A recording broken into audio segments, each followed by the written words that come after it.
আসসালামু আলাইকুম প্রিয় শিক্ষার্থীরা। তো আজকের আলোচনার বিষয় হচ্ছে design of structure 2 chapter number 2। তো চ্যাপ্টার নাম্বার 2 এর টপিক হচ্ছে একমুখী আরসিসি স্ল্যাব ডিজাইন। তো আমাদের সেমিস্টার ফাইনাল পরীক্ষা যেহেতু সামনে, তো এখানে 2 নম্বর অধ্যায় থেকে একটা ম্যাথ কিন্তু ইনশাল্লাহ আসতে পারে। এখানে দেখো দুইটা জিনিস চাই, একটা হচ্ছে আমার স্ল্যাব ডিজাইন করতে বলে, আর একটা হচ্ছে লোহার পরিমাণ বের করতে বলে। তো আমরা প্রথমে 3টা ভিডিও দিয়েছিলাম, একটা হচ্ছে লোহার পরিমাণ বের করা ডব্লিউএসডি পদ্ধতিতে, আর একটা হচ্ছে বিম ডিজাইন, আর একটা হচ্ছে ইউএসডি পদ্ধতিতে একটা দিয়েছিলাম, ওটা হচ্ছে লোহার পরিমাণ বের করা। আজকে একটা ম্যাথ দেখাবো, এটা হচ্ছে আমার হক বই থেকে উদাহরণ 2.18। এখানে বলছে হচ্ছে আরবি স্ল্যাব ডিজাইন করো। দেখো নিম্নের তথ্যাদের সাহায্যে একটি সাধারণভাবে স্থাপিত একমুখী আরবি স্ল্যাব, আরবি হচ্ছে আমার রেইনফোর্সমেন্ট অ্যান্ড হচ্ছে ব্রিকের মাধ্যমে তৈরি, ঠিক আছে, ডিজাইন করো। তাহলে স্ল্যাবটি 25 সেন্টিমিটার পুরো দেয়ালের ওপর অবস্থান করছে, ঠিক আছে, অবস্থিত। স্ল্যাবটা হচ্ছে কত, 25 সেমি পুরো দেয়ালের ওপর অবস্থিত। তথ্যাদি দেখো, কক্ষের ভিতরে চড়া দেওয়া আছে, লাইভ লোড দেওয়া আছে, ফ্লোর ফিনিশ, তারপর হচ্ছে পার্টিশন ওয়ালের লোড দেওয়া আছে, এপ্রাম সি এর মান, এফ এস এর মান, ভি এর মান এবং হচ্ছে ভিসি এর মান দেওয়া আছে এবং এন এর মান দেওয়া আছে। তাহলে আমার যেহেতু বলছে স্ল্যাবটা ডিজাইন করতে বলতেছে, তাহলে আমরা জানি কোনো স্ল্যাব ডিজাইন করতে গেলে আমাদের হচ্ছে সাধারণত 9টা ধাপে ম্যাথ করতে হয়, ঠিক আছে। তো এখানে আমাদের হচ্ছে ডিজাইনের সবগুলো ধাপ মনে রাখার চেষ্টা করতে হবে। প্রথম ধাপ হচ্ছে আমাদের লোড নির্ণয় করা। তো লোড নির্ণয়ের ক্ষেত্রে আমরা যদি প্রথমত দৈর্ঘ্য দেখি, স্প্যান দৈর্ঘ্য দেখো, এখানে কক্ষের চড়া দেওয়া আছে, এখানে কিন্তু ডিরেক্ট স্প্যান দৈর্ঘ্যের কথা বলে নাই, স্ল্যাবের কার্যকরী স্প্যান দৈর্ঘ্যের কথা বলেনি প্রশ্নে। দেখো এখানে বলছে কক্ষের চড়া 3.75 মিটার, তাহলে 3.75, এবং দেখো একটা জিনিস আছে স্ল্যাবের 25 সেমি পুরো দেয়াল, তাহলে এখানে 25 সেমি আছে, এখানে আবার হচ্ছে কত আছে 3.75 আছে, এই দুইটা যোগ করতে হবে, দুইটা যোগ করলে কত আসে 4 মিটার স্প্যান। আর একটা জিনিস পুরুত্ব, দেয়ালের পুরুত্ব কত দেওয়া আছে 25 সেমি, তাহলে এসিআই কোড অনুযায়ী স্ল্যাবের ন্যূনতম পুরুত্ব। এখন দেখো এই প্রশ্নের মধ্যে কিন্তু স্ল্যাবের পুরুত্ব দেওয়া নাই, আমার ডিজাইন লোড নির্ণয় করতে গেলে আমার পুরুত্ব বের করতে হবে। টি ইকুয়াল লেখা যায় L/25। তো 25 কেন, যখন সাধারণভাবে স্থাপিত বিম থাকবে তখন হচ্ছে L/ আমরা 25 লিখব। তো হচ্ছে L এর মান হচ্ছে 4 পাইলাম, ইন্টু হচ্ছে 100, কেন 100 হচ্ছে মিটার থেকে সেন্টিমিটার নিব, ভাগ হচ্ছে 25, তাহলে কত আসে 16 সেন্টিমিটার। তাহলে আরেকটা এখানে সূত্র আছে, এটা হচ্ছে 0.33 L হিসেবে পুরুত্ব যদি আমরা কল্পনা করি, তাহলে দেখো টি ইকুয়াল 0.033 ইন্টু এখানে হবে 0.033 ইন্টু এল হচ্ছে আমার কি স্প্যান দৈর্ঘ্য, তাহলে কত আসে দেখো 13.2 সেন্টিমিটার, আর এখানে আমরা কত পাইছিলাম 16 সেন্টিমিটার। তাহলে এই দুইটা পুরুত্বের মধ্যে যেটা বড় হবে ওইটা আমরা নিব, এখানে কত 16 সেন্টিমিটার বড়। এখন আমাদের স্প্যান দৈর্ঘ্য হচ্ছে 4 মিটার, কিন্তু আমরা যদি 1 মিটার স্টিপ বিবেচনা করে ডিজাইন করি আগে, তাহলে বিষয়টা কেমন হবে। দেখো 1 মিটার স্টিপ বিবেচনা করে এখানে বলছে হচ্ছে আরবি স্ল্যাব, তো আরবি স্ল্যাবে আমার 50% থাকবে হচ্ছে আরসিসি কংক্রিট, 50% থাকবে হচ্ছে ইট, ওকে। তাহলে 50% আরসিসি এর নিজস্ব ওজন আগে বের করে নিব। তাহলে যেহেতু 1 মিটারের জন্য 1 ইন্টু এর পুরুত্বটা কত হবে, তাহলে 16 ভাগ হচ্ছে 100 সেন্টিমিটার থেকে মিটারে করে নিলাম, আর হচ্ছে 2400 হচ্ছে কংক্রিটের একক ওজন, তাহলে কত আসলো 192 কেজি আসলো। আর হচ্ছে 50% ইটের ওজন যদি দেখি, তাহলে 1 ইন্টু হচ্ছে হাফ হচ্ছে 50%-এর জন্য, ঠিক আছে। আর দেখো 50% ইটের ওজন নিজস্ব ওজন, তাহলে 1 ইন্টু 16 বাই হচ্ছে 100 ইন্টু হচ্ছে কত, তাহলে ইটের একক ওজন হচ্ছে 1920 ইন্টু হচ্ছে হাফ হচ্ছে আমার 50%-এর জন্য, কত আসে দেখো 153.6 কেজি। আবার হচ্ছে দেখো ফ্লোর ফিনিশ দেওয়া আছে উপরে, ফ্লোর ফিনিশ হচ্ছে 150 কেজি, আর হচ্ছে পার্টিশনের ফ্লোর, তারপর হচ্ছে স্থানান্তরযোগ্য পার্টিশন আছে, ওটা হলো কত 50 কেজি। তাহলে আমরা যখন সবগুলো যোগ করবো তখন ছোটো ডাব্লিউর মান আসবে কত 795.6 কেজি পার মিটার, এটা হচ্ছে আমার প্রতি মিটারের জন্য। এখন আমার স্প্যান দৈর্ঘ্য হচ্ছে 4 মিটার, তাহলে 4 মিটার স্প্যানের মোট লোডটা কত হবে, বড় ডব্লিউ ইকুয়াল ছোটো ডব্লিউ ইন্টু হচ্ছে এল, তাহলে কত আসে 795.6 ইন্টু এল এর মান কত 4, তাহলে কত আসে 3182.4 কেজি। এখন হচ্ছে আমার ধাপ 2 হচ্ছে কি সর্বোচ্চ শিয়ারের সূত্র হচ্ছে কি ভি ইকুয়াল W/2। তো ডব্লিউ এর মান হচ্ছে কত 3182.4 ভাগ হচ্ছে 2, কত আসে 1591.2 কেজি। ধাপ 3 সর্বোচ্চ বেন্ডিং মোমেন্ট, সবগুলো ধাপ কিন্তু আমাদের মনে রাখতে হবে, নাহলে কিন্তু হবে না। তাহলে সর্বোচ্চ মোমেন্টের সূত্র হচ্ছে কি M ইকুয়াল WL ভাগ হচ্ছে 8। তো 8 হচ্ছে আমার এখানে মোমেন্টের ক্ষেত্রে যদি বিমটা হচ্ছে আমার সাধারণভাবে স্থাপিত থাকে তখন হচ্ছে আমার নিচে 8 হবে। তাহলে ডব্লিউ এর মান আমরা কত পেয়েছিলাম 3182.4 ইন্টু এল হচ্ছে আমার স্প্যান দৈর্ঘ্য 4 ভাগ হচ্ছে 8 ইন্টু আবার হচ্ছে এখানে দেখো কত আসে 1591.2 কেজি পার মিটার, কিন্তু আমার মোমেন্টের মান সেন্টিমিটার নিতে হবে, এই জন্য এখানে আবার 100 দ্বারা গুণ করতে হবে, 1,59,120 কেজি পার সেন্টিমিটার আসে। এখন হচ্ছে স্ল্যাবের গভীরতা, তো স্ল্যাবের গভীরতার সূত্র হচ্ছে কি ডি ইকুয়াল √M বাই হচ্ছে আরবি।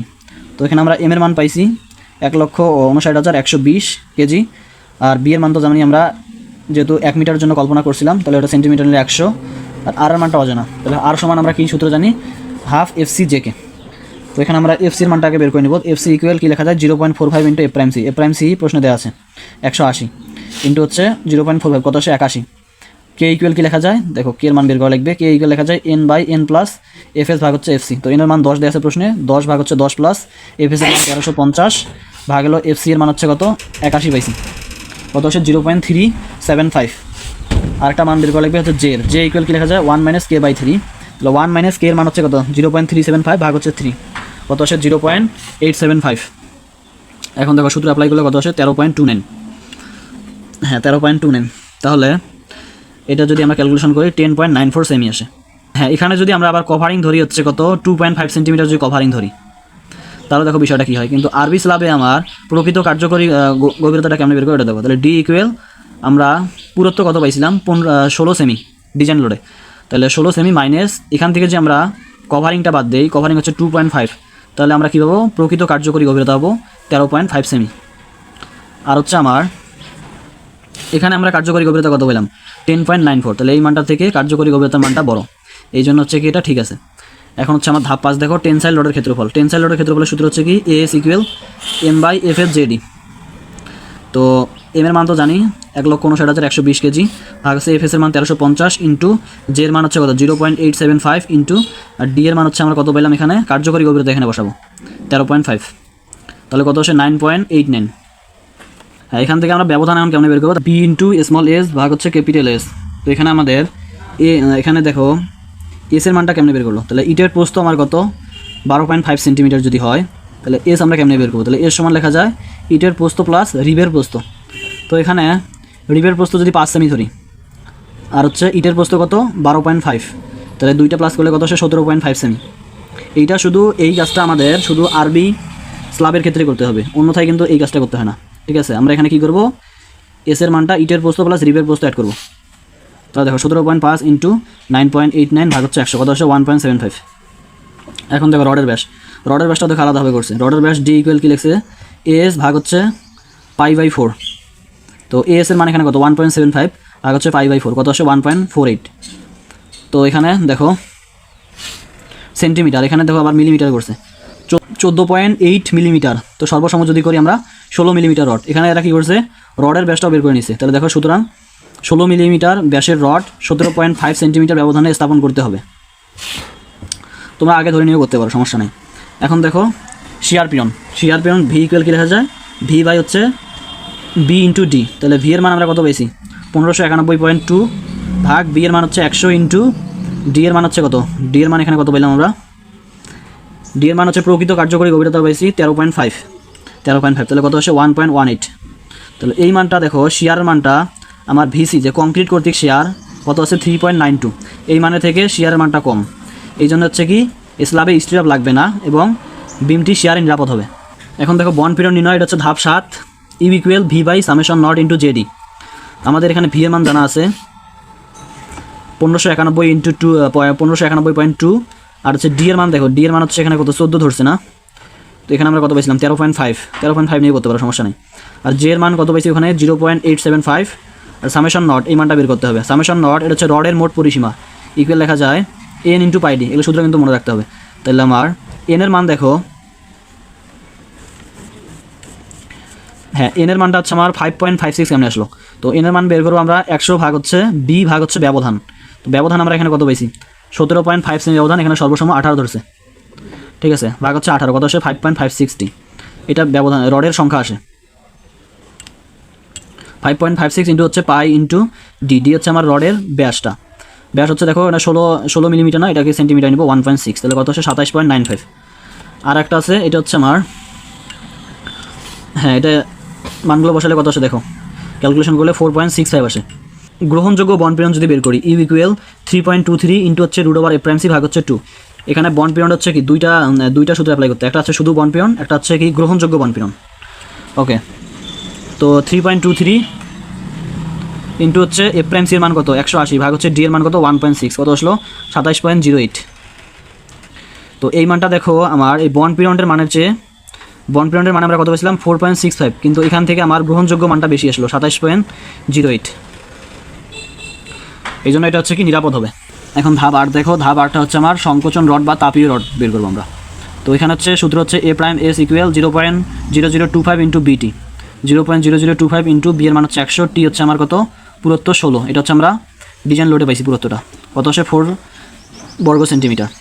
ব্যবধান যদি আমরা বের করতে চাই তাহলে এস ইকুয়াল কী লেখা যায় 100 বি ইন্টু এস ভাগ হচ্ছে এ প্রাইম এস। এখন আবার দেখো আমরা এসটা যদি এই দিকে বের করে নিয়ে আসি তাহলে কী হয়, এসটা যদি এইদিকে নিয়ে আসি তাহলে আমার এস ইন্টু এসটা এ প্রাইম এসটা উপরে যায় আর হচ্ছে 100টা নিচে আসে।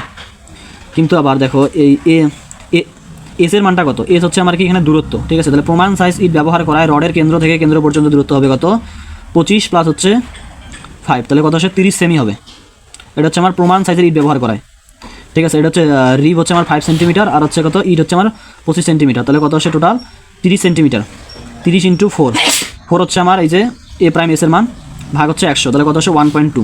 এখান থেকে আমরা রডের ব্যাসটা বের করতে হবে।